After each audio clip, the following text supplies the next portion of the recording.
Rewind-A-Dynamite from the post-wrestling site. AEW, lighting up the fuse. Sit back and enjoy the bubbly as we hear from John and Wai Ting. Where we're going, we don't need roads, and if the buck stops here, this thing might blow. Everything you hear are opinions of the show, and if you don't like it, go to the forums and let them know. It is Rewind-A-Dynamite time. A huge show. Because, Wai, we've got a pre-sale. Yes, that is the big announcement.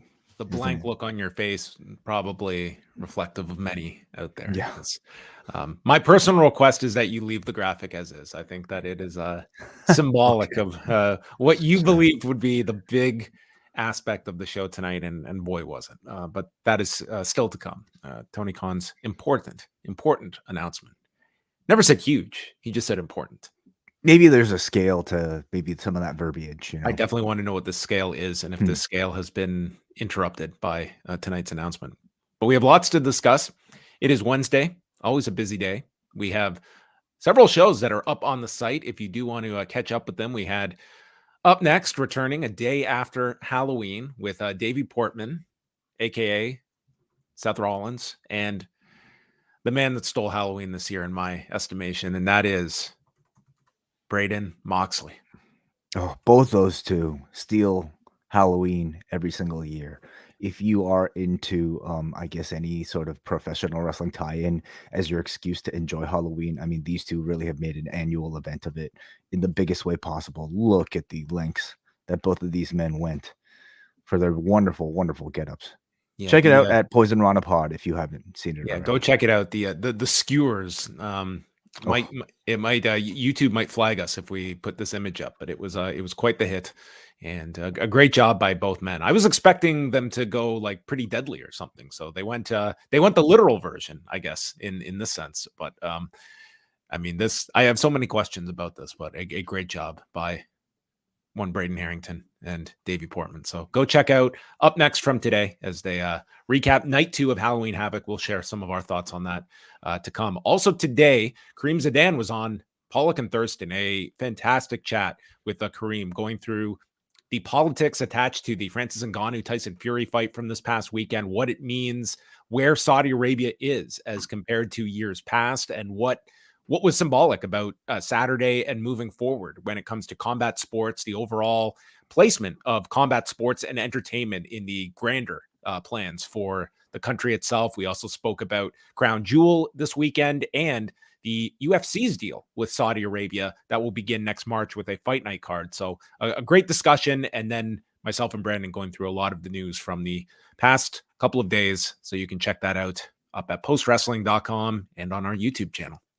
A really great conversation. I love that you guys have Kareem on, I guess at this point, a couple times a year, if not once a year, but it seems like this is a story that's always growing or at least changing. And Saudi Arabia's involvement in combat sports is probably maybe at an all-time high right now. We also want to go over some of the highlights that are coming up this month at postwrestlingcafe.com with a ton of extra shows. The Post Wrestling Cafe is your way to support post wrestling and lots of bonus content that comes your way with your $6 per month. And because of the way the month works out, 3 editions of Rewind-A-Wai, which will feel like 10 by the time we get through Thunder this week, because this episode of Thunder, this 90-minute episode of Thunder, took me 3 sittings to get through. Wow, that bad? Really?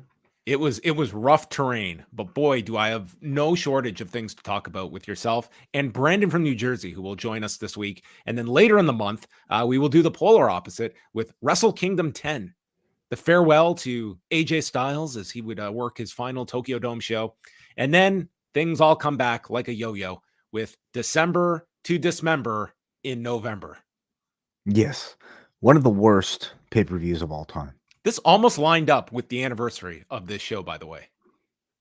Yeah, I think that December the 3rd, and this will be the final week of November that this takes place. So very close. If someone was probably doing this completely by accident, and it the way was not turned an out. accident. It was a very intentional choice. Okay, well then, Yeah. kudos to that person at the espresso level. And if you do care to join the espresso level, you too can choose an event to put us through, and then have the option of joining us for a segment. So all three of those will be coming out this week as well. Wai Ting and I, we will sit down and we do what we do best. We are going to talk.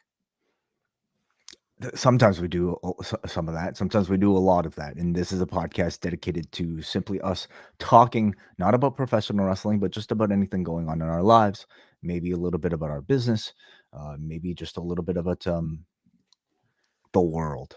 Yeah. As Shane Douglas said on Thunder, this isn't like a normal wrestling interview. This is a shoot, brother. Sure. Yes. It's the slogan of that. This is a work. Yeah. This is a shoot. Man, have you watched Thunder yet? No, I have not. I have not started. Boy. Well, that is also coming up as well this month. We will have reviews of Power Struggle this weekend with Karen Peterson and Bruce Lord. We'll be covering Lone Star Shootout. Loki is winding down. Only a couple of more episodes, I believe, left. Only 2 episodes left. I'm all caught up. Episode 4 was actually really fantastic. So well worth the time investment. If you are planning on choosing to watch and listen to WH and Rich talk about it every single week.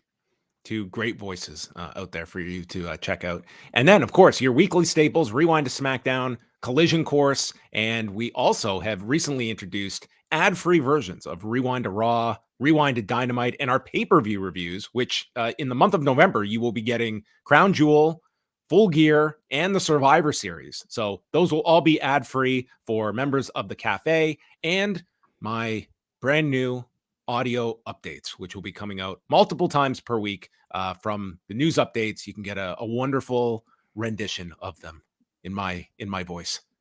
They're incredible. They're the best way to consume John Pollock's, wonderfully written work. But if you want to hear John actually basically give you a bonus show several times a week, sign up to the Double or Espresso tiers. Yes, maybe one of these days I'll start doing handwritten updates that I will mail to you. That I'm almost scared of how much time that would take you, but you do have wonderful handwriting. Yeah, I prided myself on my penmanship, but I don't get as much of a workout with it anymore. But yes, all of that can be found postwrestlingcafe.com. Join us at any level, and all levels come with the bonus audio content. So there you go. Video as well, actually. So a lot of you guys. This is on video. Yes. A lot of you guys might listen to us either through the YouTube memberships or through Apple Podcast memberships. We always recommend people sign up through Patreon at postwrestlingcafe.com. It is $2 cheaper. You get video now as well. So you're not really missing on anything. You're only paying less and getting more, I would say. All right. So it is Christmas time. So whether your Christmas tree is up in July or now, this is a great Christmas gift for your special loved one. Look under the tree and there is a access code to postwrestlingcafe.com. What more could you want? I think it's a wonderful. No pre-sale. You can get it now. Great. Yes. All right. We're going to move on and chat about a couple of news items.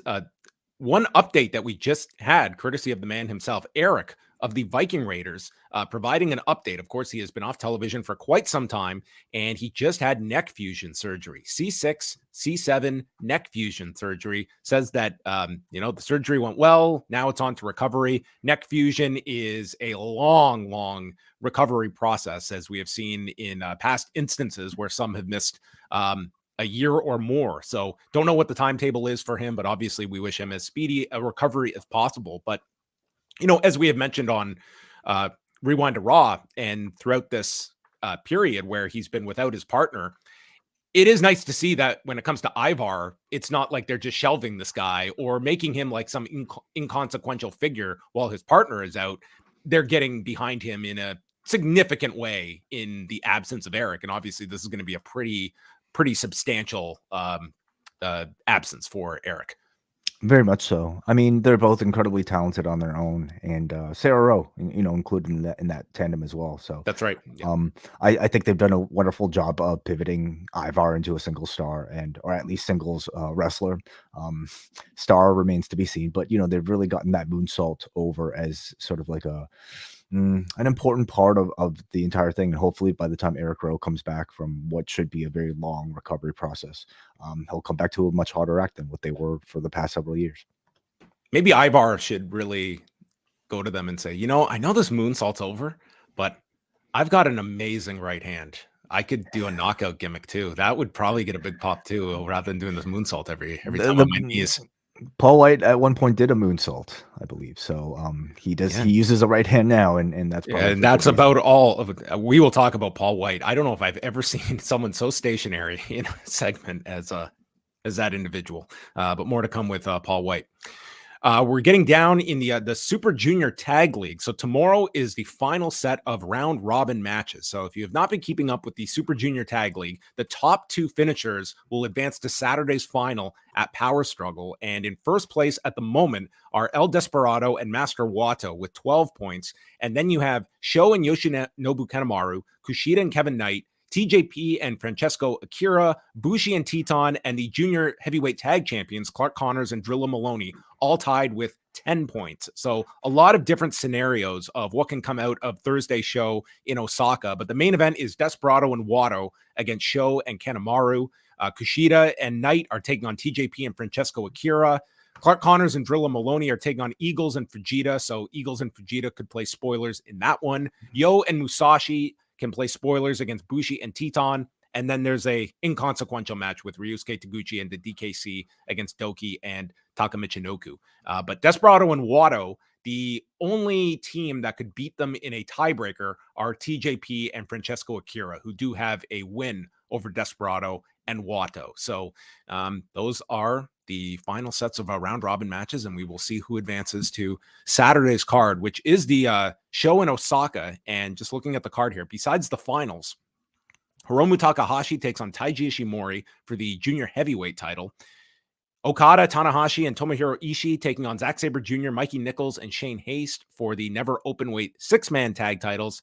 Sonata and Yuya Uemura against Tetsuya Naito and Yota Tsuji. Tanga Loa against David Finlay. John Moxley taking on Great Okan. So he will be heading off to Osaka this weekend. Will Ospreay defending the IWGP US title against Shota Umino. And then there is also going to be a Frontier Zone match with members of Dragon Gate, Strong Machine J, Yoshiki Kato, and Mochizuki Jr. against 3 unknowns, maybe the Acclaimed and Daddy Ass. I'm sure they're campaigning right now. Yes, perhaps if they have bags that they can hand over to the Dragon Gate representatives and pink tights, pink boots, and pink plaid scarves for Saturday. But that is happening in Osaka. And again, for Café members, Bruce Lord, Karen Peterson will have you covered for Power Struggle this week. A lot of early shows on Saturday. You've got this like in the morning, super early, and then Crown Jewel at 1 p.m. on Saturday. And then Collision at night. I mean, what more could you want other than professional wrestling in the entire day of Saturday? The entire day of Sunday as well. Bring it on. Just nonstop around the clock. And as we speak, the Texas Rangers are ahead of the Arizona Diamondbacks 1-0 at the bottom of the 7th. So if the Rangers win tonight, the series is over. But if they lose, that means there will be a game Friday night and SmackDown will get moved to FS1. So some wrestling tie-in to tonight's game. Are you going with the Diamondbacks? Do you think they're going to make this comeback? Yeah, I think so. Yeah. Mm-hmm. Win the whole series. They got good offense. They've got good defense. They can hit the ball well. It's all you need. Nailed it. Yeah. NXT Halloween Havoc night 2 Halloween Havoc, the Performance Center we had in the main event. It was going to be Ilya Dragunov, Carmelo Hayes 3, the trilogy, and it was Ilya Dragunov retaining the championship. And I really like the way they did this angle at the end. So you had Trick Williams come out, and man, Carmelo Hayes has just seen a ghost. And Trick Williams, I thought, for a guy that came out, he was saying nothing. He was tremendous in his role. And then he gets into the ring, but they leave you on the cliffhanger of what happens because they cut to the back and there's Baron Corbin laying out Ilya Dragunov, which I guess is our next NXT title program. And What happened? What happened with Trick and Carmelo as a hook for next week's show? But I like the angle at the end. I thought it was a very good match that they had. No surprise there. But this angle, man, this audience, they are so into Trick Williams. Yeah, very much so. But I think they've done a great job building this Carmelo and Trick rivalry and mystery. Dating back to, I guess, the NXT North American Championship Challenge or win and loss. They've done a great job of building up this rivalry without really the use of either man winning a championship. Just both of them basically losing, or at least trying to cost each other from even attempting to win it. I think it's been really well done.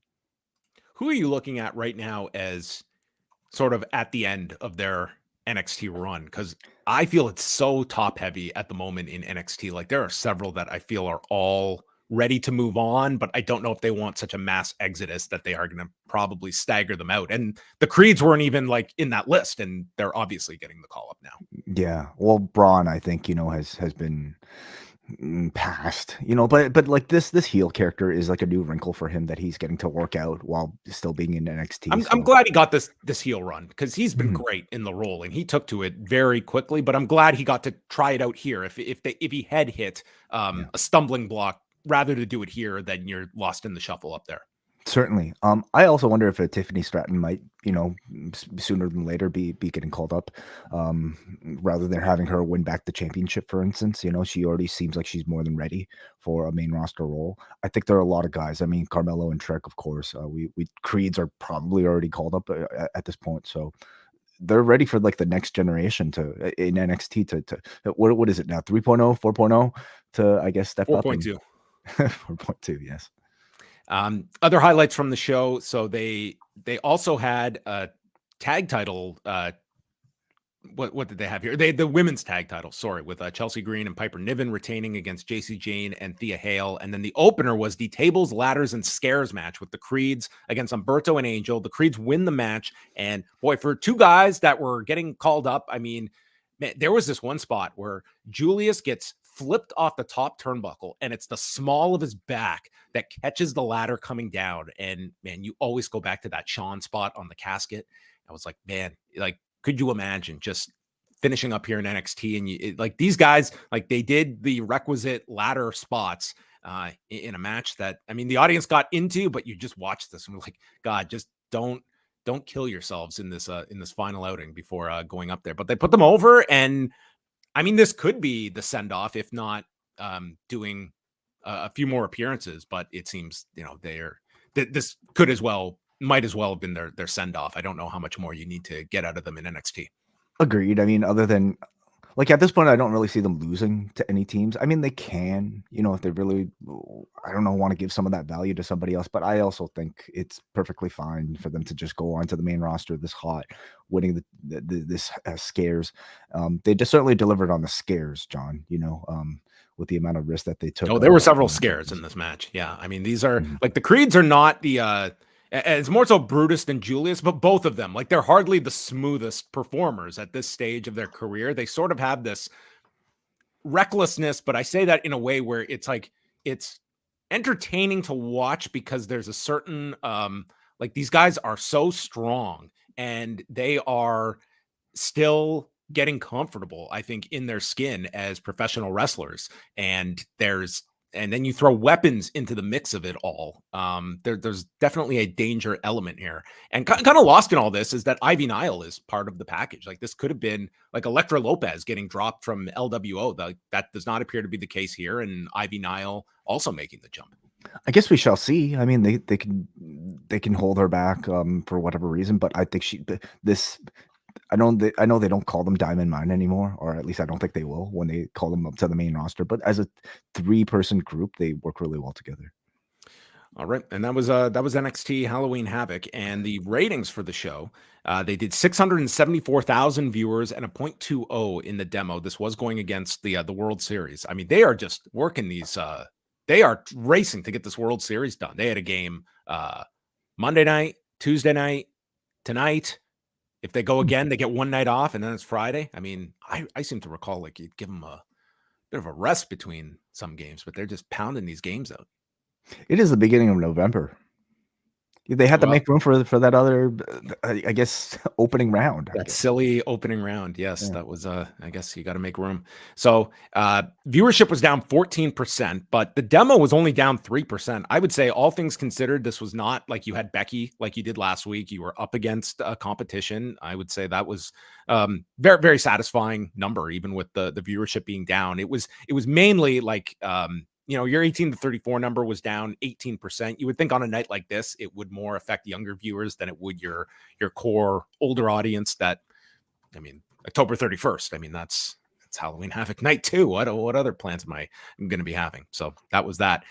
The more interesting number this week was Collision on Saturday night with the big Kenny Omega MJF first time match. 472,000 viewers, 0.13 in the demo, down 9% in viewership, down 17 in the demo, and they were down an astounding 26% in 18 to 34. And then if you see WrestleNomics with the quarter hour performances, it was certainly this match that carried this. You take this match out of the equation, this, like, even the way this finished, like, this was a number they would do against a WWE show, and it would have been that much lower without this main event. So you could certainly argue that this was at least a must-see match that was designated for Collision, but also the realities of a Saturday night where they were against the World Series, they were against 3 college football games, and I think that it was also, I think also a match that you could have built for longer, but it was still one of interest for people, and that was the clear viewership pattern.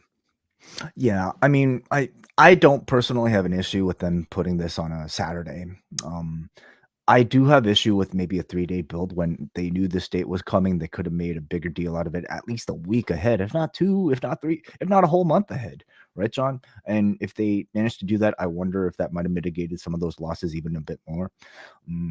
But this is I guess the style of booking we've kind of become accustomed to from Tony. Have you sensed a big booking change in AEW over these last 2 to 3 months? I would say, because of Collision. Yeah, I would say, yeah, since the addition of Collision / the elimination of Punk as well, with that out of the way, how do you feel that the pacing of the booking feels? We're also getting way more pay-per-views now, so it's not as though we have these big 3-month turnarounds. It's now pretty much every 4 to 6 weeks you're getting a pay-per-view. They've kind of doubled their output, haven't they? With the addition of Collision and these pay-per-views. So, in many ways, I think there's a lot more airtime for a lot more talent that's on their roster to get on. But if you're a fan trying to keep up with it, it's that much more daunting, I would say, to keep up with all these different storylines. So, quality is almost like a different story, John, than maybe there being too much. And I think there are now more than ever concerns about the quality of the output and the types of stories that AEW is telling. I would definitely agree with that. To me, there's definitely a difference in the feeling of the programming. I think you're still getting, I would certainly think that there has been some of the big matches are still delivering. I don't think you're getting the consistency that we once were, like tonight's Dynamite being an example of one. This was not one where it's just it's such a differently programmed show. We're getting out of the ring way more now. And there's benefits and negatives to it. There was a time you never would have seen this show long story of an MJF. And I'm not calling that a negative. I'm just pointing it out. That's a clear difference that we would not have seen in the past. There's positives and negatives, but I do feel like there is a perception change now among AEW. It is feeling like a promotion that is leaning a lot more heavily, trying to get away from just the in-ring being its calling card. There's a ton of stories. I would argue there've always been a lot of stories in AEW, but the quality certainly is more hit and miss, and how much you're connecting with some of these stories. Or at least maybe different from what a lot of people might have initially signed on for as an alternative to the WWE. Again, I'm not necessarily one of those fans. I kind of like a lot more, I don't know, out of ring storytelling in my AEW programming, just to kind of flesh out these stories. But a lot of people, or maybe they do. You want a 69-day celebration on Saturday night. That's what you're here for. Oh, I've been counting since number 1. Yeah. Last thing here was the Raw number from Monday night, 1,391,000 viewers and a 0.43 in the demo. Between ABC and ESPN, there were about 15 million watching the NFL game on Monday night. And then, of course, another World Series game on Monday night. So that was another 8 to 9 million as well. So it was one of the lower viewerships in Raw's history. And the third hour was under 1.3 million. Not too often you see a third hour fall below that mark, but the 18 to 49 demo only down 5%. And this was also one where males 18 to 34, that was the only, I would say, significant decrease from last week at 34% from the prior week. But older viewership was up from the previous week. So that was all with Raw. Against what they were, we will not have any more baseball after Saturday. So they will at least have that reprieve, but you still have Monday Night Football to contend with. But overall, Raw they have really fortified among younger viewers, and that is propping them up. And I think you look at that number of where the 18 to 49 number is, and you look at that as holding up well against the given competition.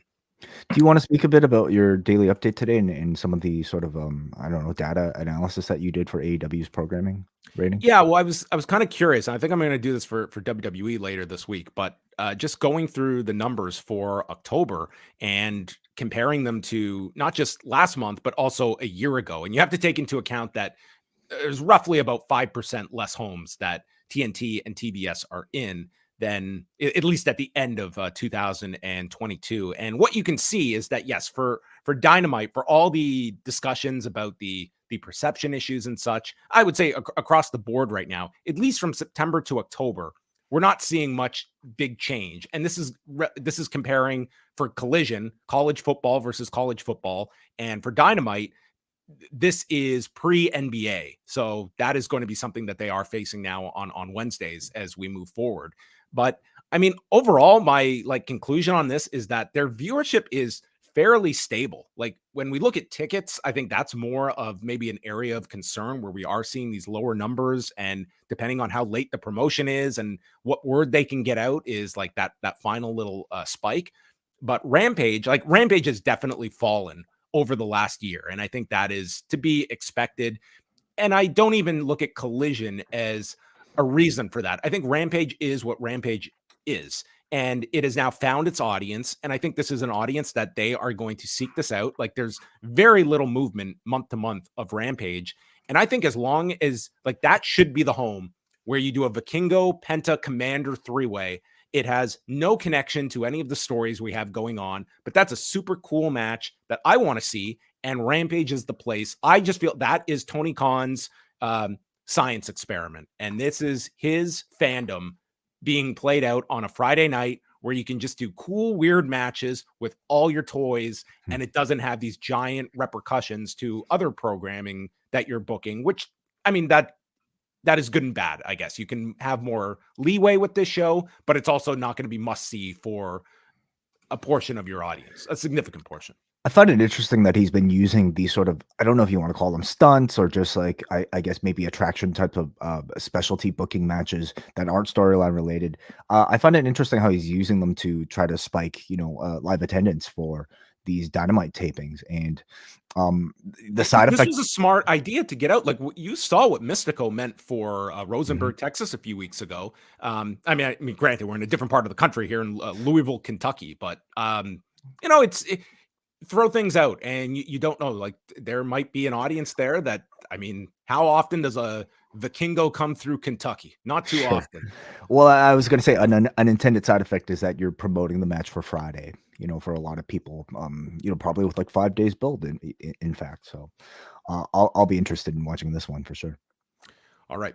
If you want to take a look at that, the data, and I definitely encourage everyone to follow WrestleNomics as they're doing this on a daily basis, but just going through some of those numbers as well. All right, let us move on to tonight's edition of Dynamite from Wai's favorite arena in all of the U.S., the KFC Yum Center. What more could you ask for? It was this what was that thing called? The double decker, what was that gimmick they had like a decade ago? What was that? Some sort of double blast. Heart attack, double bypass. I don't know. Ryan's going to be on top of this in the chat. This was where you took 2 pieces of chicken and they served as the default bread. And speaking of stunts, that really is the Vikingo versus Commander versus Penta of chicken sandwiches, I would say. Okay, yeah, a Tope-con heart attack. Okay. Mhm. So tonight's show started off very different. We did a recap video at the beginning to kind of bring all the stories up to date. Did you like this way?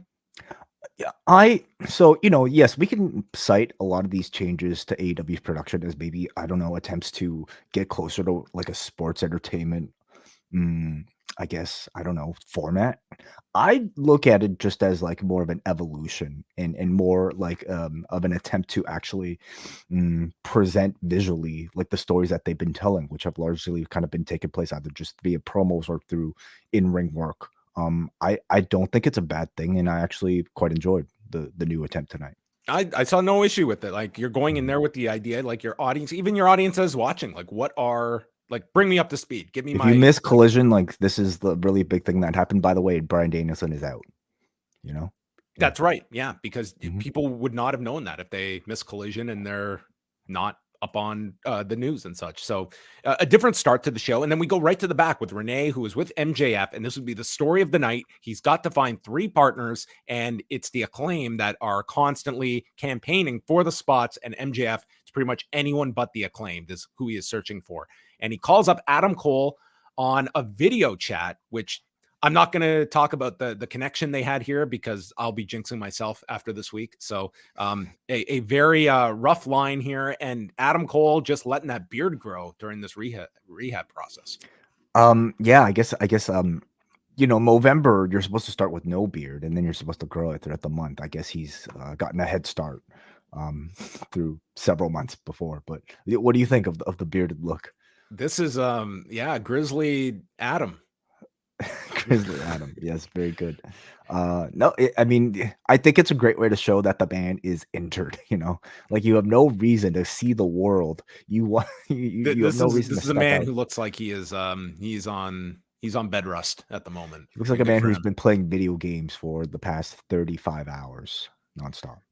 He calls MJF the greatest champion of all time, wishes he could be there to help Max, and says he should consider Samoa Joe's offer to be his friend. But MJF is worried because he nearly broke my neck in my last match, and says he is going to defend their tag titles at Full Gear. And they have since announced it will be on the 0 hour with the Guns, but they are promoting a mystery partner for MJF, which was never brought up on tonight's show. It wasn't the Right. focus tonight, but they are at least advertising that it's not going to be the handicap situation.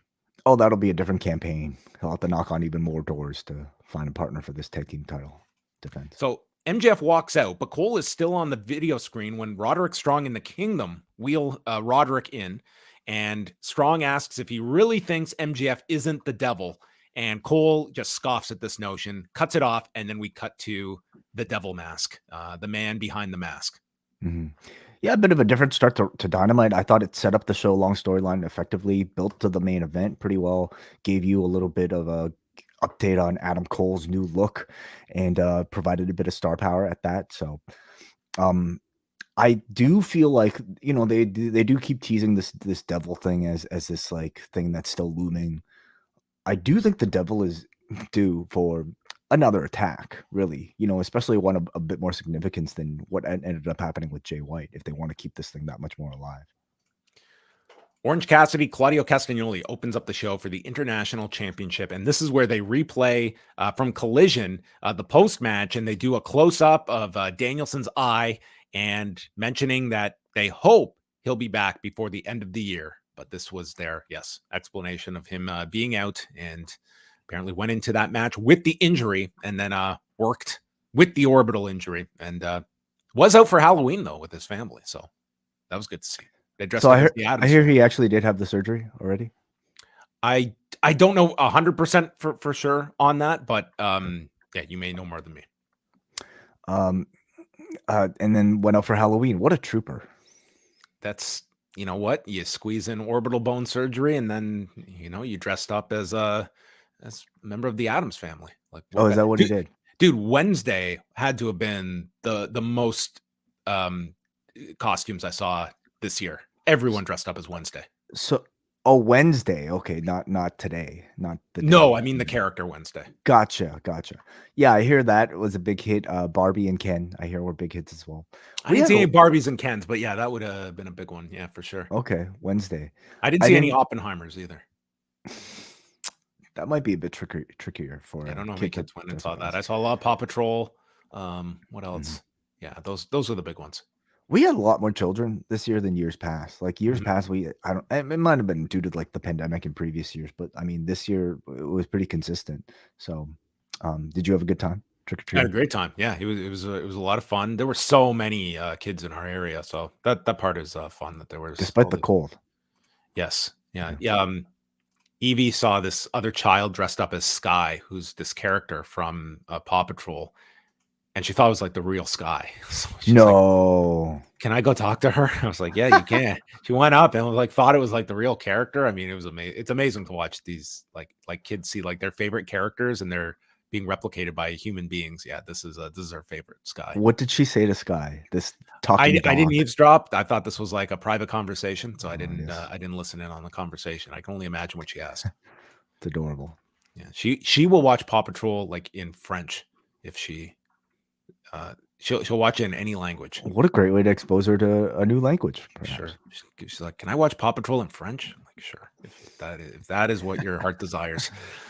So this is a first-time singles match between Orange Cassidy and Claudio Castagnoli. We have Hook and Yuta in the respective corners, although midway through the match, they'd get into each other's faces and they'd get ejected. And then there's a pull-apart in the back, and Hook puts his hands on one of the security guys, and he is thrown out of the building, which would play into the post-match here with Orange Cassidy without any friends. So where were the other best friends? They did explain the best friends are not here. I don't think they had a reason for it, but they were not there.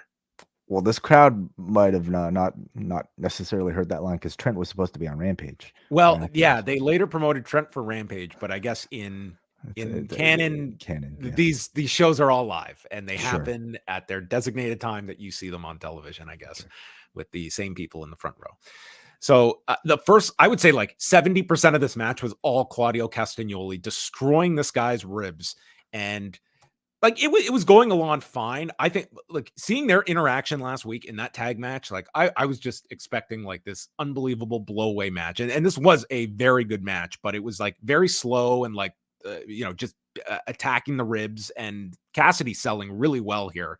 We then see him finally hit a stun dog after Claudio's shoulder goes into the post, and then a tilt-a-whirl DDT into the giant swing. So I'm like, okay, now we're into all the counters and stuff.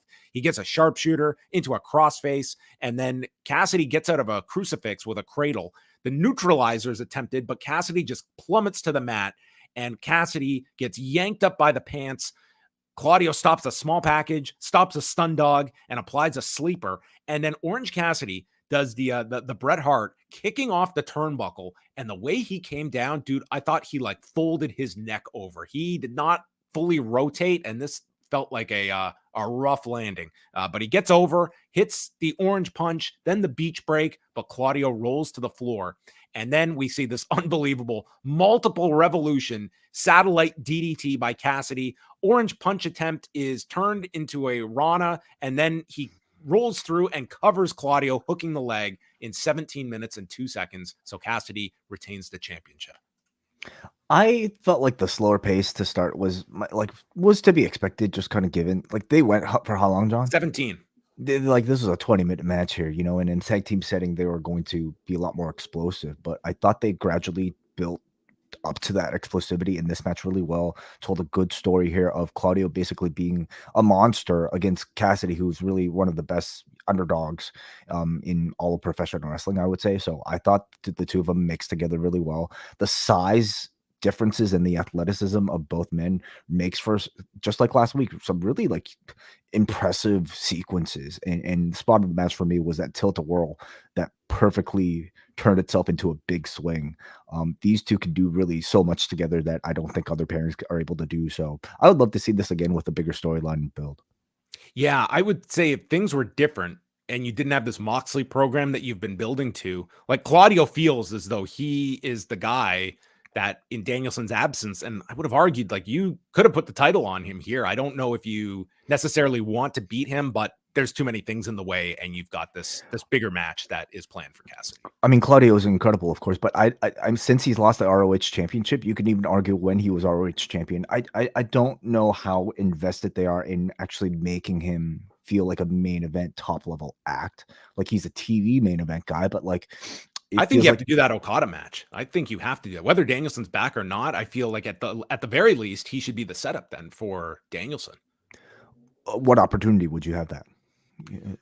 Like, are you talking about with an AEW or you want New Japan to promote a Claudio versus Okada match? Well, they're not going to have the time to do it in New Japan just because, I mean, Power Struggle's booked, and then you've got, I mean, pretty much Wrestle Kingdom. Like, I don't think they would do it on a smaller show like World Tag League or something. And are AEW invested in building up a match for Wrestle Kingdom? Well, I guess it depends. I mean, last week it was certainly the idea of, doing something there. Danielson could be back, Yeah, he could be. I mean, this seems like this is not going to be something that is going to keep him out for a prolonged period of time. I guess it's just, when you're looking at, how severe the injury is, and obviously January 4th is the date everyone's looking at. But at this point, I'm looking for something bigger with Claudio, like a story specific to himself as part of the BCC. And I've almost felt like they were teasing something here by the end, because at the moment he lost the match, he looked incredibly disappointed. And even during the Mox attack, they kept cutting back to Claudio as if he was about to do something. So I wonder if that's leading to anything. Yeah, kind of similar to what we get to with the Young Bucks too, but more like subtle version here. So Claudio's like selling the loss as Moxley arrives, and he just Cassidy charges at him, and Moxley beats him down. They mentioned the best friends are not here until the Rampage tapings, and Hook has been ejected from the building. So Claudio just watches this as security gets involved, and then backstage after the break, Moxley cuts this awesome promo that Cassidy picked up the scraps while he was out beating Phoenix. And then I showed you respect when no one else would back in Chicago, and asked, did you write me off? And he isn't feeling too good. So maybe you're just the wrong guy at the wrong time, but I'm going to beat you within an inch of your life at Full Gear. I have never been so intimidated by Braden. This was a great promo from Moxley. He came out here and beat the shit out of Orange Cassidy. And last you saw these two together, I mean, okay, there was that shoulder check, but we don't exactly know why Mox is so angry at Cassidy. And I thought he gave you a great explanation. He basically said that the revenge on Phoenix was his, and Orange Cassidy stole it from him. And if you're John Moxley, that is more than enough justification to want to beat the shit out of somebody else. So he was great here. Yeah, and Moxley did return over the weekend. He did a pair of matches for OTT. So I mean, he's like we've seen him doing like physicality and such, but he did like one really long match with Trent Seven. So I mean, he went like 27 minutes with him. So he seems all good to go. MJF is in the back campaigning for partners. He knocks on Kenny Omega's door, but Chris Jericho answers and asks for Kenny, and Jericho just shuts the door in his face. So that one's down. Then he gets thrown up against the wall by Wardlow, the bully, stating that MJF took everything from him. Now I'm going to take everything from you when you least expect it. And MJF is like, okay. And this is where he walks into the Acclaimed, who are following him around. Not interested. Not yet. I thought it was nice that they had, Jericho basically interfere with Max trying to talk to Kenny, because even if Max is okay with Kenny, he has a lot more enemies than, as throughout his run as a heel than probably anybody. Jericho's like, we've got a tag match. What are you trying to get him to tag with you? He's booked. There's that too. Yeah. Not working again. The Young Bucks and Hangman Page against Brian Cage and the Gates of Agony for the ROH 6-man title. So this wasn't I didn't even know this match was happening until the show started. And the explanation was that the Gates of Agony and Brian Cage invoked their rematch this afternoon and did it late so that the Hung Bucks could not prepare for the title match.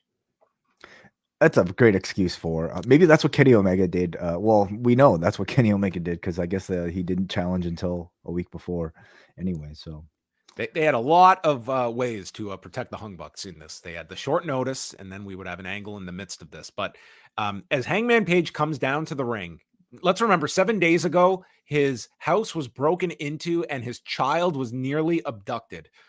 So when he walks to the ring, the graphic on his Chiron reads, Hangman needs to invest in a new security system. Yikes. Okay.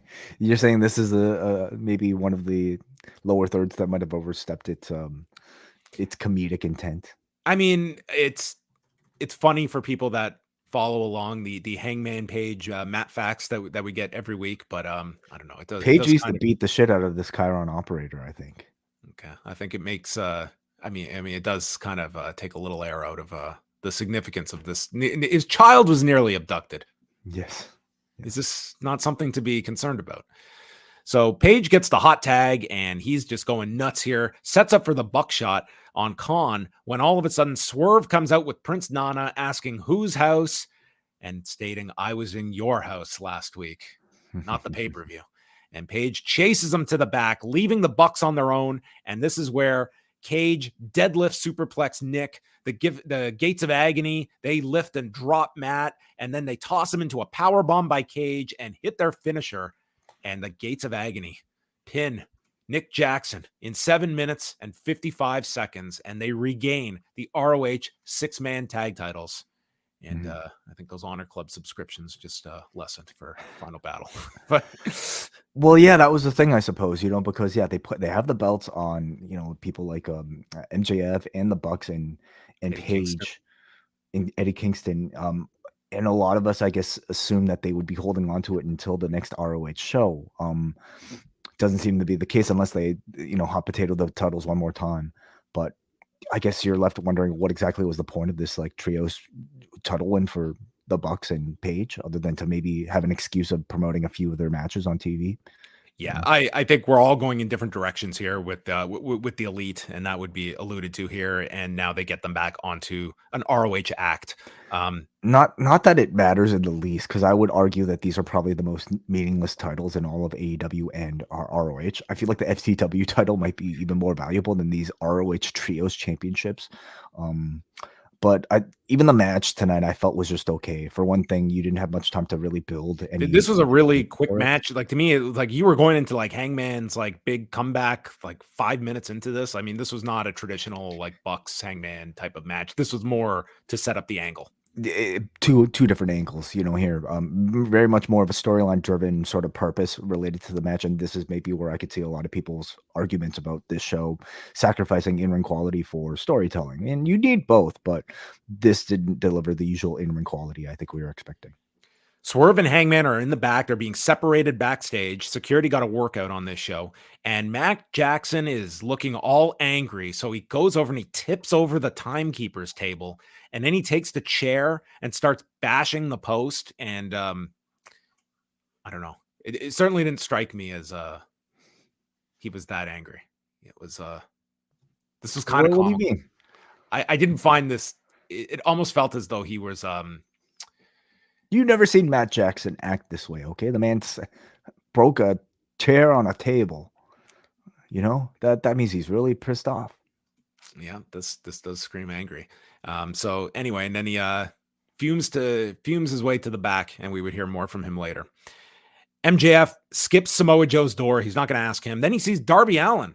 His sign is on the locker room, and he just takes the sign down and writes "emo bitch." He doesn't need Darby Allin and his one arm. So the Acclaimed appear again with a pick me sign, and he just walks away for the second time. Tony Schiavone brings out Adam Copeland, who puts over Schiavone for all that he does with the company and for Darby and him being the future, and knows that everyone wants to know, am I going to team with them? But before he can give an answer, Christian comes out with Nick Wayne and Luchasaurus and states that he's going to retire Sting at Full Gear. Darby's got a gimp arm. He's never going to be the same again, and brings up Adam's neck problems. Adam! And suggests he back down right now, or else he's going to snap his neck and put him in a wheelchair where he will live undignified and have his children wipe the drool from his face, and sends Nick Wayne and Luchasaurus to attack. Adam fights them off as Christian enters the ring, and they tease a confrontation before Luchasaurus nails him with the extinction from behind, followed by the Wayne's World. So they are attacking Adam's neck. And then Wayne slides a pair of chairs in. Sting's music plays, so he comes out, followed by Darby, and they fight off the heels. And then you see Copeland setting up in the corner with Cage's back towards him. Christian turns around, and boom, Adam Copeland spears Christian. And Copeland, I'm never going to fight the guy. Well, he's had a change of heart 2 weeks later. He's going to fight the guy at Full Gear on November 18th in the 6-man tag. This felt like this was sped up. But I guess this was kind of where this one was going. But yeah, I don't know. This one to me, after you had like the promise that I will not fight Christian, I feel you needed more than well, he threatened to break my neck. So, 40 years of friendship has its limits. You make threatening to break somebody's neck sound so casual. He said it in the heat of the moment. You know what I mean? Like I would turn the other cheek way if you threatened to paralyze me. Okay. He's having a bad day. Good to know. Give him a moment. I feel like this was a case where like dragging this out, maybe, I don't know, for 2-3 months would probably be way too long, because I think we all know the end result of this anyway, and it's that Christian Copeland and Cage are going to eventually face each other. I think even I don't know how much excitement there is for that one. I think they felt like, wow, it's going to be Edge and Christian. Like, what a great destination to get to. And I don't know, just for me, I've heard a lot more negativity towards these two being tied together. I think like Adam Copeland, number one, I think people want to see reinvention out of Adam Copeland. I don't think they want to see just WWE version of him. Number two, he came in and he did the whole laundry list of new opponents that I've never faced. And I think you've teased the audience with that. I think that's what people do want to see, is like some new stuff and not tied to the guy he's synonymous with for what could be months before we get to that singles match. So I think you've got to give a satisfying end to this, but this could also be one you do the 6-man and maybe you revisit this at a later time. Rather got than it out of his system, after he said he wasn't going to face him, and then the 6-man. I'm good for 2 more months without facing my friend. Yeah, I mean, I don't completely disagree with that. I think when you think of Edge and AEW, you're thinking of more interesting matchups. But at the same time, Christian is this hot right now. You had the big opening debut with Edge that made perfect sense. I think having Edge basically slide his way into the AEW system through a Christian Cage feud makes a lot of sense in the world too. So I don't fault them at all for like going this route. I think they built to the big match, at some point in the next few months, and then maybe they go their separate ways before, revisiting somewhere else down the road.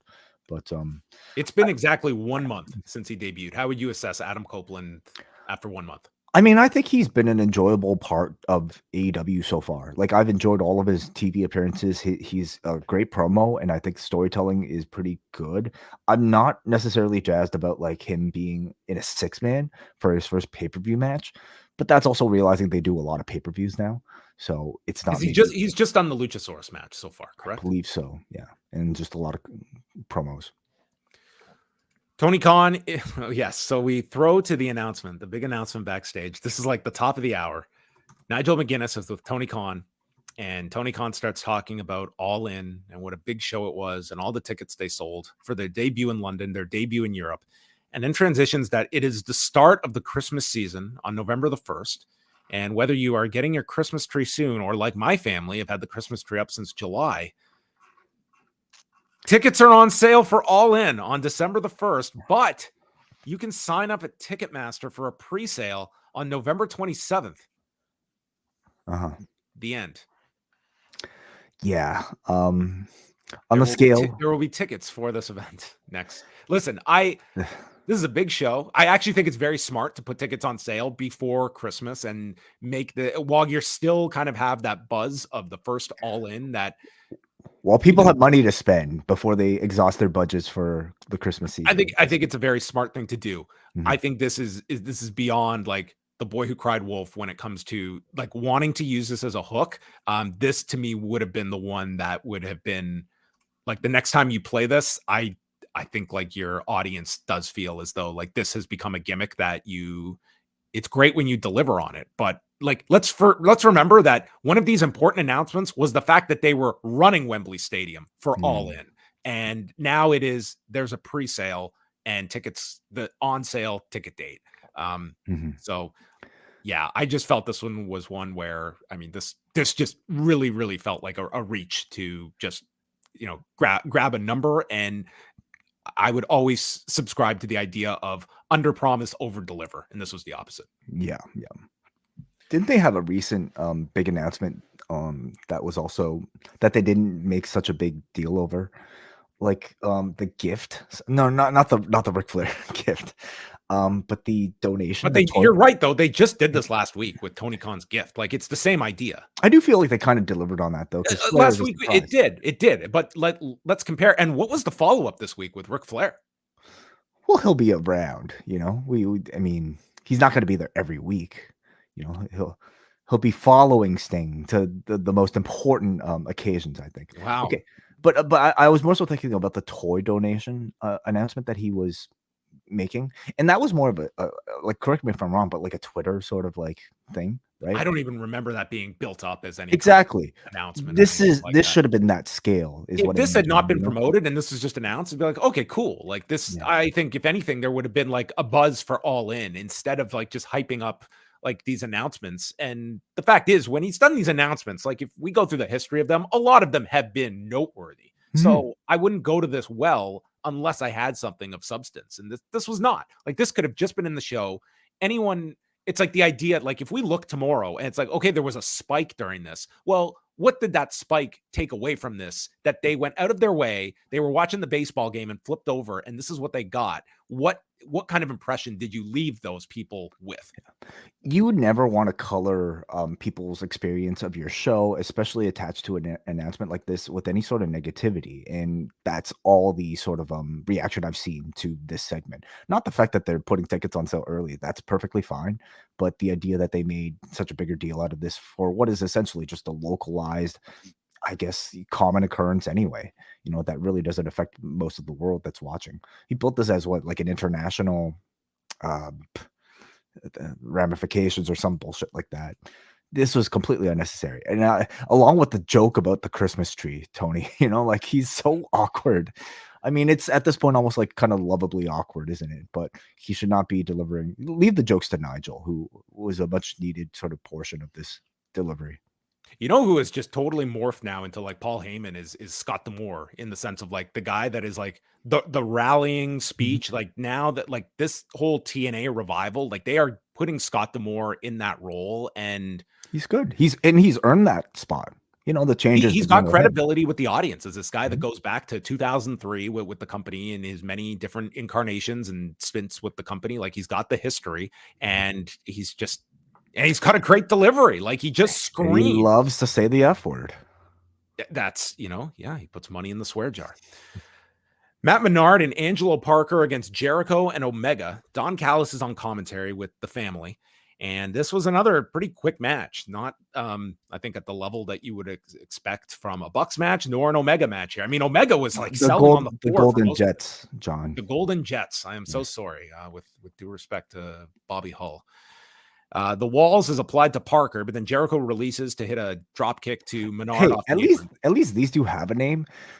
These Daddy Magic, Cool and Inch, and Jake Hager, Daniel Garcia, they're still known as the formerly JAS members. Like that's the name of the group, the former JAS members. Well, maybe they're trying to trademark a name. They're waiting for the finalization. I mean, I'm assuming this is just maybe a very extended transition out of the group for them, but those guys have like been left with nothing after this JAS has broken up. So let's remember when the NWO split up, and one side got the Wolf Pack, and the other was we're going to be NWO Black and White.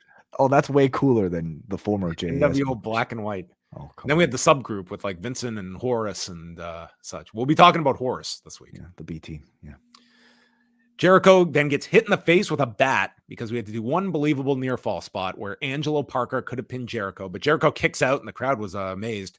Parker then swings the bat right in front of Aubrey, and swings it, misses, and therefore, okay, let it go. And Jericho hits the Judas effect and pins Parker in 608. If there's no contact, then referee can't call anything, right? Yeah, this is the old shoot the gun, but the bullet missed. That's it. Yeah. Honestly, not much stood out about this match, and I thought it was fine, but dude, this was a very substandard Dynamite way. If we're talking about like the wrestling, and like Claudio and Orange Cassidy would maybe be like your standout, but like as a whole, I thought this was like a very underwhelming in-ring show. Mm. Callis gets on the microphone calling Jericho and Omega cockroaches, and maybe this is going to have to be finished not in a ring but on the street. and issues a challenge for a street fight in 2 weeks' time on Dynamite in Ontario, California, November 15th. So Omega responds calling him numbnuts and accepts the challenge, but he's bringing Kota Ibushi to the street fight. Callis notes, well, you're still one man short, which means they must be confident Sammy Guevara is going to be back by this time, or else Don Callis is going to have to work this street fight. And to combat the fourth man, Jericho says, Hobbs, you're a big man, but I have an even bigger friend. And Callis says, there's no one bigger than Hobbs. Dude, the way Callis just helped build towards this announcement. Yeah. There's no one bigger than Powerhouse Hobbs. No human being is bigger than him. Yeah. Jericho says, not a normal man, but Hobbs is not a giant. And out comes Paul White. And this man comes out and, dude, he plants himself here. And you can see, dude, he's not even his legs looked like they were at this angle. He can't even stand straight. His knees are all wrapped up. And Kyle Fletcher just has to run at him and just feed himself for this fist. And he gets knocked out. And Paul White, he does not move down the ramp. He doesn't do anything here. And this was, I guess, by design to just keep him there. Well, I have to imagine if they're confident enough to put him in. I'm sure, match, but he can. Yeah. He could do enough, and I'm strangely looking forward to this street fight. For one thing, Kota Ibushi and Big Show doing double teams together. Yes. I never thought I would see the day where Kota Ibushi would team up with the Big Show, but only in AEW, right? But the street fight concept essentially kind of almost teases that this might be a stadium stampede type of match, and it's plenty of bells and whistles to protect anybody that needs that sort of protection. I would think creatively they would come up with something very interesting for everybody to do, and as a one-time pay-per-view, you would have thought this is on the pay-per-view, but they're doing it on Dynamite. It's true, but because it's on TV, I'm that much more accepting of having a Paul White match in 2023. I do feel kind of bad for the guy, everybody gets these warm welcomes whenever they come back out of retirement, and Paul White had that one match on the kickoff that everybody hated against QT Marshall. I mean, I guess that wasn't on the kickoff, but it was a match that nobody wanted to see. Comes back here with just even a little bit of a tease from Jericho, and nobody wants to see Paul White. I think in this setting, there's enough around him to make this interesting, and at least some of the meaty men sort of moments he'll have with Hobbs, I think could have a very good chance of being entertaining. So this will be his 5th match in AEW. He beat QT Marshall at All Out 2021. Then he worked a pair of handicap matches on Elevation in September and October of 2021. His last match was March 30th, 2022, beating Austin Green on Elevation. So, dude, he has never wrestled on TV before. And this is a man with 20 plus 30 plus year career at this point, in the industry, former champion, a guy who's been an actual main eventer. But I guess he's never been that great of a main eventer, which is probably those that are negative. I think they are not isolating Paul White here. I think he is more just a symptom of an aspect of AEW that I don't think this audience is clamoring for. Right.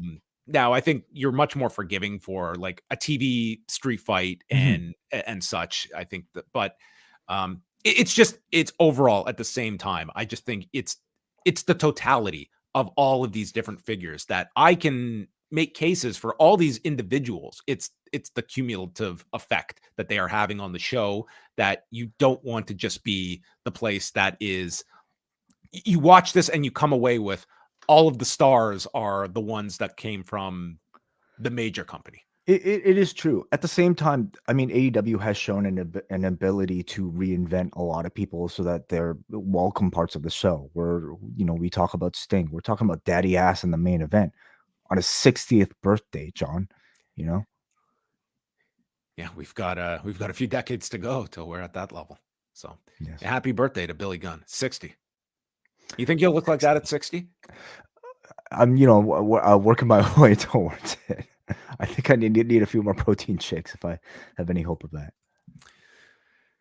So that is our setup for the street fight. And Renee, interviews Jericho and Omega in their dressing room, and the Bucks are in the background. And as they're interviewing Jericho, Matt Jackson interrupts and asks Kenny, what's the point of us getting back together if we're not going to have each other's backs? And calls Jericho a prick over what he did to their father. I will assume he attacked Papa Buck at some point. I would assume so too. Maybe as part of like the Inner Circle versus like the Elite feud. Yeah.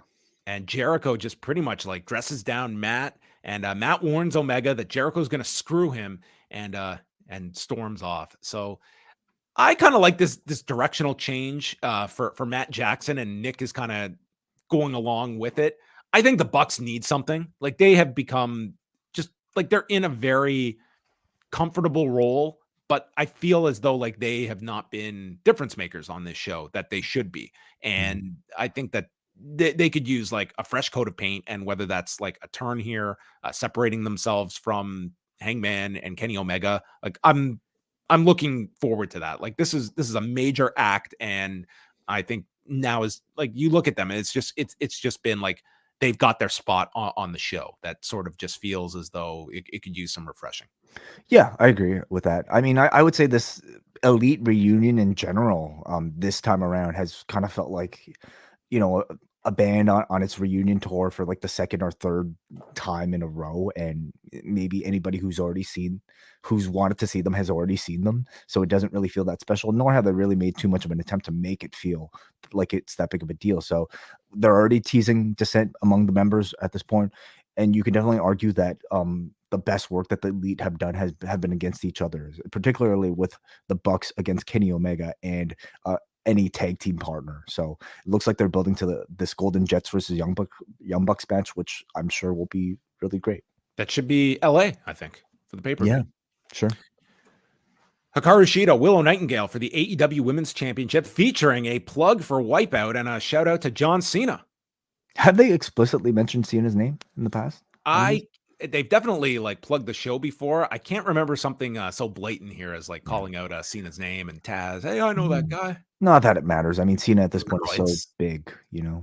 So yeah. Shida hits a crossbody to the floor. They go through the picture-in-picture break, and then it's a cartwheel out of the corner by Willow, following with an enziguri, and then there's a drop kick off the buckle. Shida gets to her feet, hits her own. Both women are down, and then she hits an avalanche Falcon Arrow, and Willow Nightingale kicks out at 1. And this picks up the crowd, and she hits the pounce. They're cheering for her. DBD for a near fall, and then the Doctor Bomb is countered with a head scissors by Shida. She attempts a pair of crucifixes, and then a knee strike for a 2 before hitting the katana to win in 9:56, and they push that she has defended the title 3 times in the last 7 days. I thought the crowd was really quiet for this match, maybe due to time placement, maybe just due to, you know, the crowd, but I didn't think they really got into it that much, but I thought overall it was a good match. I thought the last 2 minutes they picked up once. I think the 1 count worked for the crowd. I think that's kind of like an overdone spot, but it did work here. I felt for that. Yeah, it was, I thought by the end it picked up, especially with the audience. So, But again, I wouldn't say like there was too much here to drop what you're doing. Toni Storm comes out, and Shida just knocks the shoe off the pillow that Luther's holding and chases Storm to the back after nailing her with a knee strike. So that is our build-up for the women's title match. Yeah. With like Toni Storm is definitely a heel in this feud against Hikaru Shida. With the shoe. Ah, very good. Yes. But in LA, I mean, I don't really expect much of a heel reaction. I think it's gonna be it's that tough spot for Shida where she's gonna be the babyface against the cooler heel. It depends on what action they might do, you know, to set up the match. People do love Shida, so the lights go out. Julia Hart appears with Willow still inside the ring, and Julia Hart extends her hand, but then Sky Blue walks in and gets right into Julia Hart's face, turns around. You think she's going to spray Willow, but she turns around again and hits the blue mist into the face of Julia Hart. I don't know what the blue mist means, but Julia freaked out, but she didn't look blinded or decapitated from this blue mist. Yeah, we need some sort of catalog of all the mists and their powers. The black seems you don't want to mess with the black mist. Red Mist. is the worst, right? Or is black the worst? What is it? Well, we haven't seen the full effects of the black mist. Like we're still in the period of adjustment for Sky Blue. Like she has definitely had a change of. Julie Hart took the black mist. I would say that's the. Well, yeah, and look what's happened to her. Mm-hmm. But she gets a lot more TV time since the black mist. So now, how does one fend off the effects of the mist, like Willow and Sky Blue have right now? They get vaccinated. Last week we saw with the spray paint, you get a title belt in front to shield. No, they've taken the mist already. They got the little thing. Oh, how you deal with it once you've been misted? Yeah, you did. How did they get the antibodies? Well, you have to go to a country with more universal health care. Right.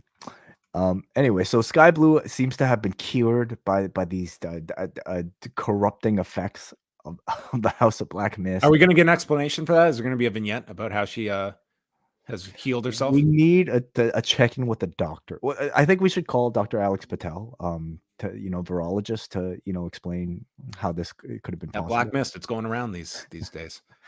They spent a lot of time on either Collision or Rampage trying to tell this like Sky Blue Willow mist story.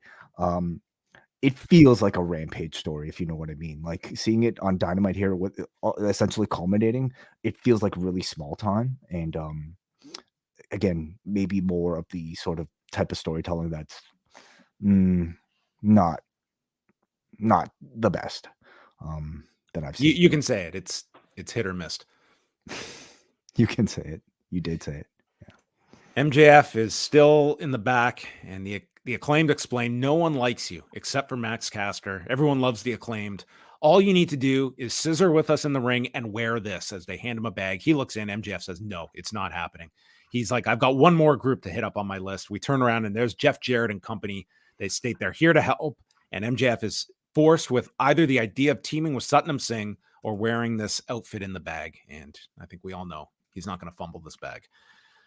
Renee is with the Kingdom again. They call Adam Cole and state that MJF didn't even ask us to team up tonight. And I was trying to be nice. And Cole tells him to shut up. He hangs up on him. I mean, they kind of already did the joke at the beginning, didn't they? With Roddy. Like, I feel like we only need one Roddy, Adam, type of appearance per show. Yeah. Yeah. There was a lot of this. It was a bit kind of overstated its welcome this week, I thought. Rampage on Friday. Vikingo Penta Commander, Christopher Daniels and Matt Sydal against the Guns, Marina Shafir against Sky Blue, and Daniel Garcia against Trent Beretta. Trent running late to the KFC Yum Center. And then Collision on Saturday night. So this is the show that may go against, it will be airing hours after Crown Jewel. And we did see with Money in the Bank, probably an effect that just running the same day could have, even if it's not head-to-head. This could also be against Game 7 of the World Series, which as I check right now, I may have already dated myself. Yes, I did, because the Texas Rangers have won the World Series, everyone. So okay. There you go. No Game 7 to worry about, nor Game 6 on Friday night. So there you go. Breaking news. Wrestling companies should rejoice. Yeah, they won. Texas scored 1 run in the top of the 7th, and then top of the 9th, they scored 4 runs. Just destroyed Arizona's hope. And there you go. Congratulations. Okay, so no Game 7. So this will be Collision, which will have college football to contend with. We have AR Fox against Swerve Strickland.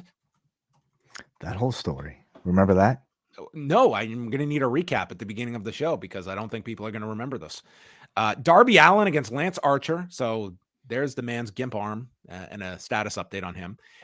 And the main event. He got physical tonight with no cast or at least visible cast. I guess he's all good. He's got 2 arms. The Acclaimed will have their 69-day celebration. That's the biggest thing they're promoting for Collision. You might be muted. Sorry.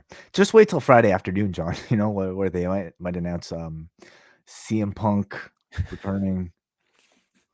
You never know. Maybe they announce CM Punk versus Samoa Joe and they play the ROH tape. Just every match in the quadrilogy. They have a few. And then added to the pay-per-view are Swerve and Hangman, Orange Cassidy and Moxley, the 6-man tag with Adam Copeland and Christian Cage. And that's our latest. So the pay-per-view is coming together, but still more matches to be announced. Main event, MJF, the Acclaimed, and Daddy Ass against Jay White, Juice Robinson, and the Guns. The Acclaimed come out. Max Caster raps about running them out of town like Rick Pitino. Then a whole bunch got censored on my end, so I don't know what he said that was so offensive. But we came back in time for him to state that Juice is covered in pubic hair and the Guns are New Japan rejects. And the Ass Boys, yeah. So then MJF's music plays, and he comes out in pink trunks and boots, a Scissor Me shirt, and a plaid pink scarf as they compared him to Rick the Model Martel.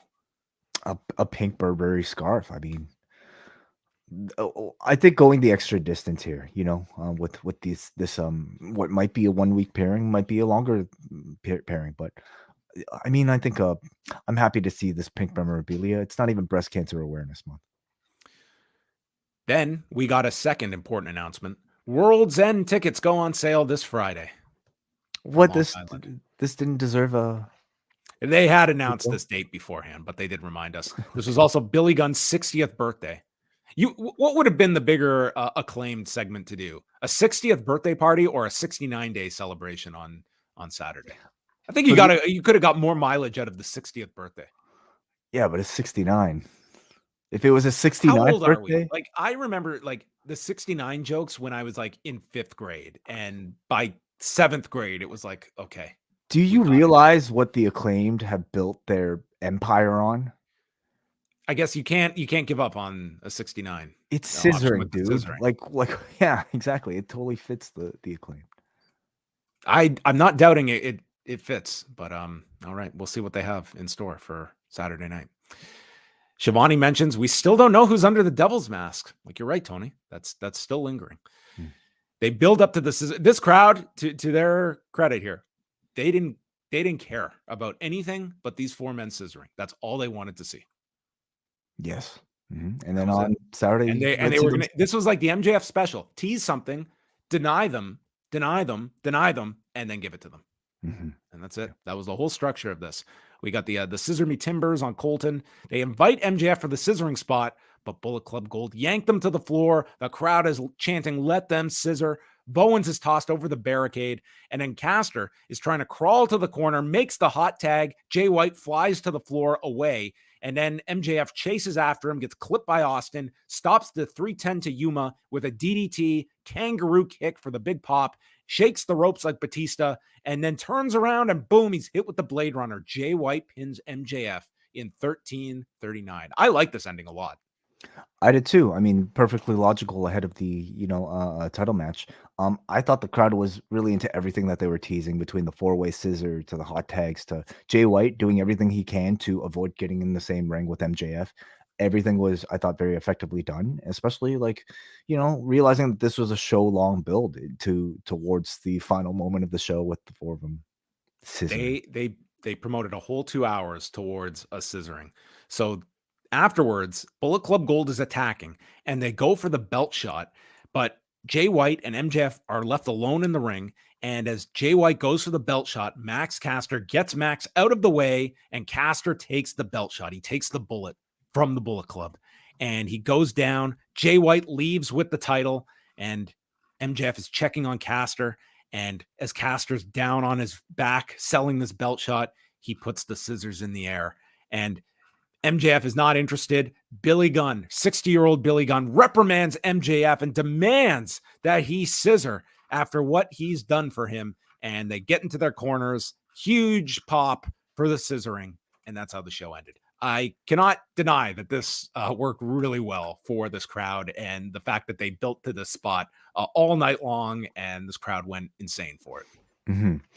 I totally agree. I mean, I felt like, yes, like this MJF show long storyline was probably like the biggest use of time throughout the entire show. And I'm sensing negativity in general overall to this edition of Dynamite, but I don't think this storyline should be faulted at all. I thought this was one of the strong points of this show. The way that they were able to weave an entire story throughout the course of these 2 hours, culminating in a very fan-friendly scene, while at the same time giving Jay White a much-needed win over MJF ahead of the championship match. A fan-friendly scissoring to cap off the night. Mm-hmm. Yeah, listen, I think that it gives a reason for MJF to now have this this backup, and you did a whole story around it. Um, in terms of like building up the Jay White match, I think like the finish assisted in that.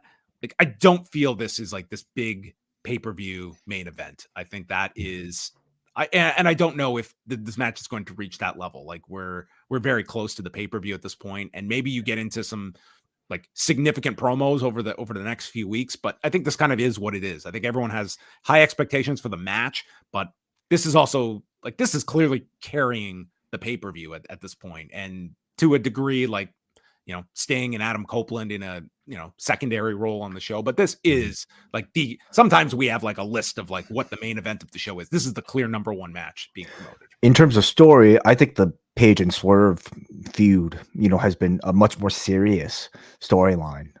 Chiron Needs a new security system, but yes. Notwithstanding. But in terms of just, I think the amount of heat, you could say, I think that's done a much better job than MJF and Jay White. But they do have a few weeks. I'm not at all into this like stealing the title belt type of shenanigans that I think is so overplayed and it doesn't mean anything really by the end. But they have a few weeks. Yeah. I wasn't as high on this episode of Dynamite. Like, I do feel that this is a show that I think there needs to be a better balance. And I'm not even so like anti like out of the ring stuff, but just give me like strong quality regardless of what it is. And I don't think they always hit that mark with a lot of this stuff. Like, sometimes I feel they beat the joke into the ground. Like the Roderick Strong Kingdom stuff, I don't know, it's really past its due date with me. It's too one trick, like they need to take it further or in a different direction.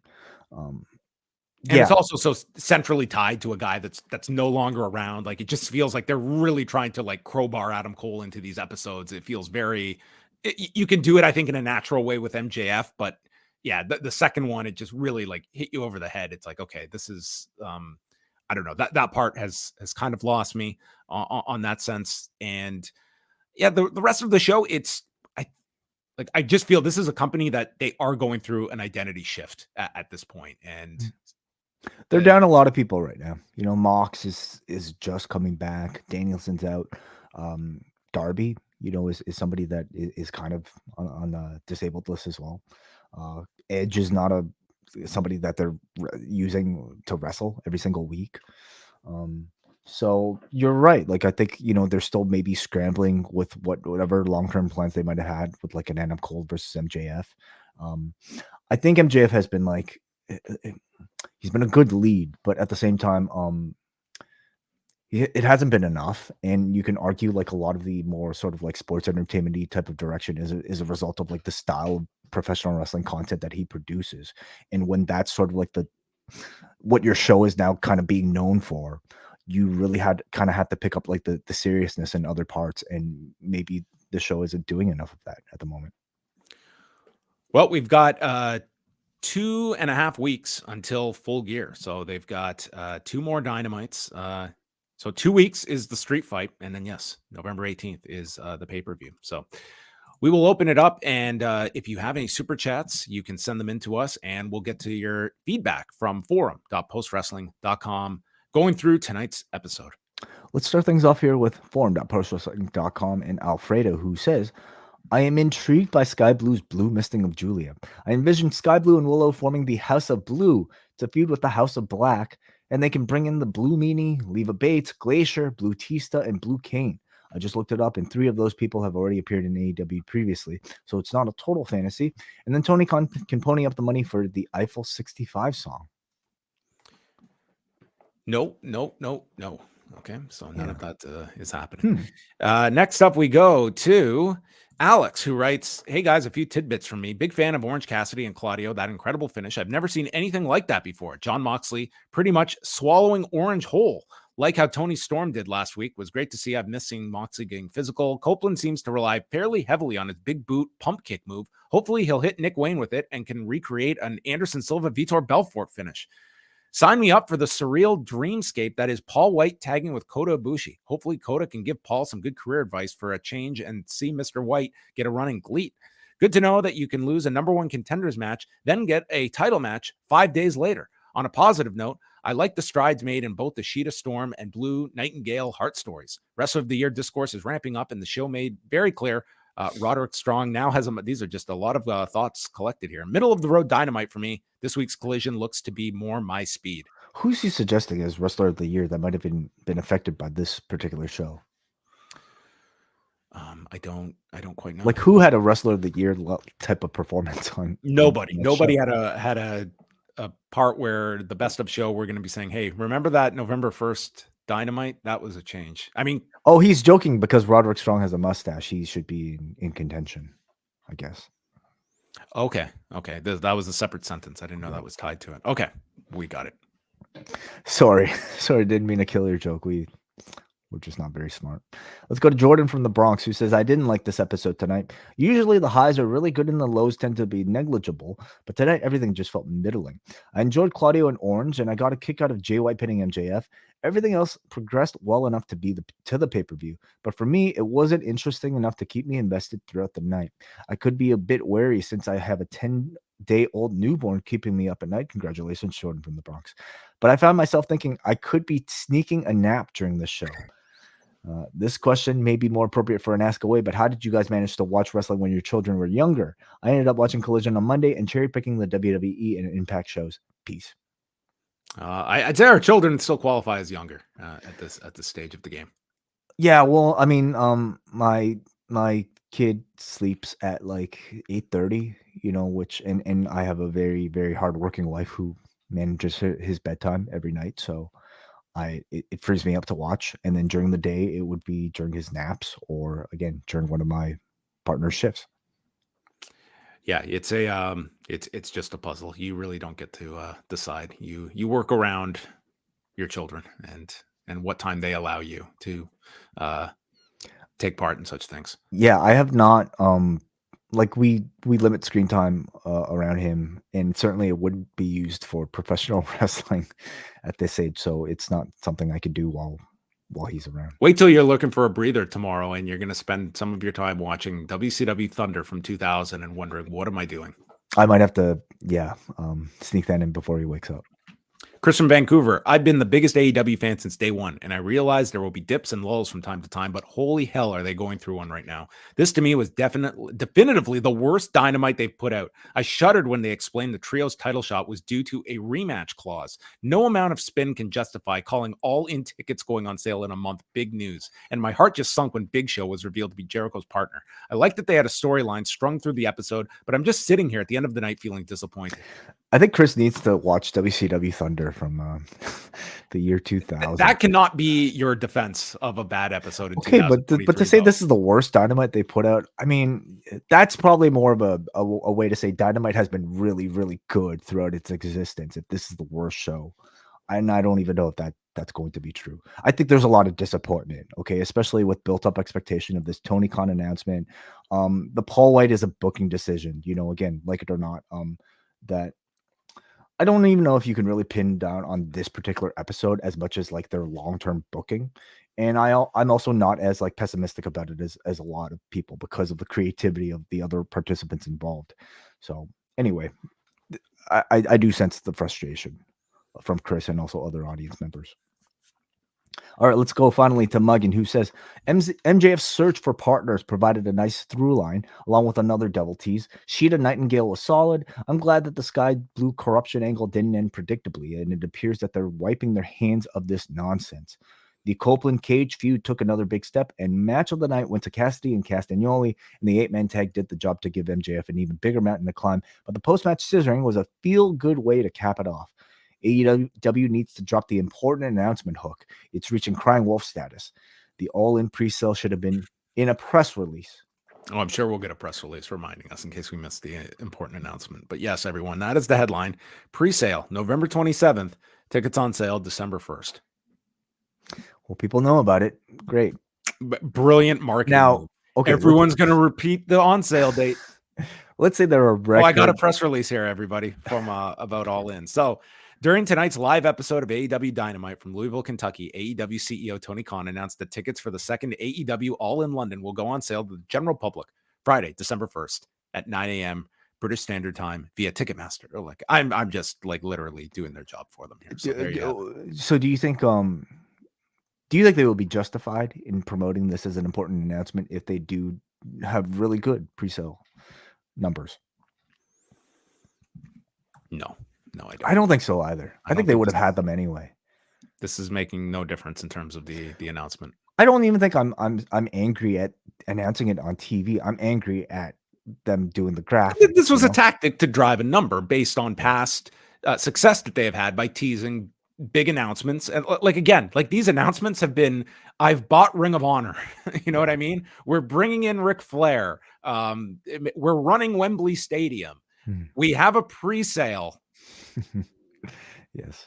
So I think anyone can justifiably criticize that. But again, I don't think that would have been, if this had been an excellent show, I don't think that would have been as negatively. I think overall, to me, it was a disappointing episode. And that was just another aspect to it that it just felt as though, if you're somebody that you tuned into the show, it's like you've got a Kenny Omega match, you've got a Young Bucks match, you've got a big announcement that's coming your way. You can certainly see why people came away with this one with like a less than satisfactory response to this show. And I probably find myself more in that category. But they get to do it all again on a Saturday night with Collision. So Café members, you will get to hear from John Cena and Kate from Montreal. And we also want to let people know that we're going to have a more consistent schedule for post-pro res with WH Park and Karen Peterson. They're going to be putting out a show the first Friday of every month. And that begins with this Friday. So every Friday morning, the first Friday of each month, you will have a new show coming your way. So I'm sure they will be going into all of the latest New Japan news. Katsuhiko Nakajima, who will be taking on Yuma Aoyagi this coming weekend. That's kind of the sleeper match, I would say, of the weekend coming up as well. But lots for those two to discuss. I would assume preview Power Struggle as well, which you can hear Karen and Bruce review in the Post Wrestling Cafe this Saturday. So that's right. And we have, I believe, 5 Cafe shows coming your way between now and the weekend. All roads lead to Thursday. Rewind Away, number 142. It is WCW Thunder, April the 26th of 2000, where David Arquette and Diamond Dallas Page team up to defend the WCW title. Yes, to team up to defend the WCW title against Jeff Jarrett and Eric Bischoff. And somehow David Arquette, who is the partner of the WCW champion, wins the WCW championship. How does this make sense? Tune in Thursday as Brandon from New Jersey will justify this choice. Anything is possible in the world of WCW 2000. So I look forward to talking about it with you and Brandon from New Jersey. That's out Thursday, postwrestlingcafe.com, and that will wrap it up. Thanks to everyone for tuning in to Rewind a Dynamite.